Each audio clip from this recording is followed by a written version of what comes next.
Hi, my name is Marissa Latte, and I'm here to explain to you my communication strategy for my topic on organic foods. First, let's take a look at the strong opinions and calls to action. My strong opinion is that organic foods are not any healthier or better for the environment than conventionally grown foods. I included 3 calls to action, but as I went through my project, I actually ended up using the second call to action the most because I felt that it really emphasized the main point that the quality and safety of our foods really comes down to each individual farmer. Overall, my target audience were people who do the shopping for the household and care about their health and the environment. I decided that middle-class families with children are most likely to fit these characteristics.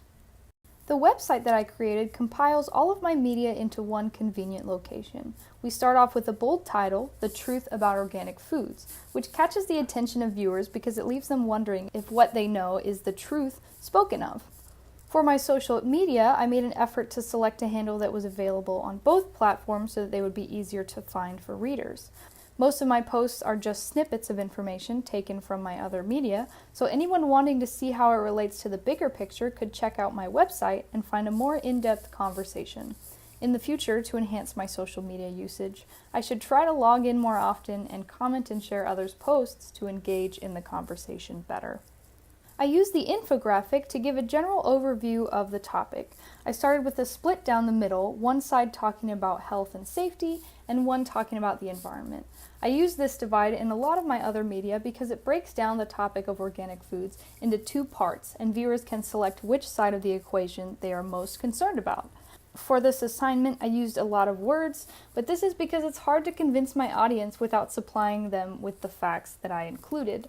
Perhaps I could make it better if I could find a way to condense some of the facts and use more visuals instead. My blogs are where I went more in depth with my explanations.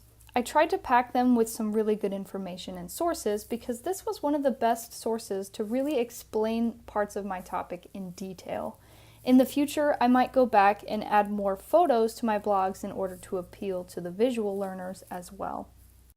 My podcast was another opportunity to go into detail. In it, I included a conversation with a student in order to illustrate some of the misconceptions the public has about agriculture.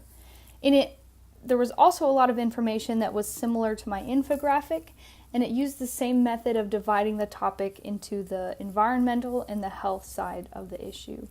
To make my podcast better, I might have included additional sounds instead of me talking the whole time to keep people's interests for longer.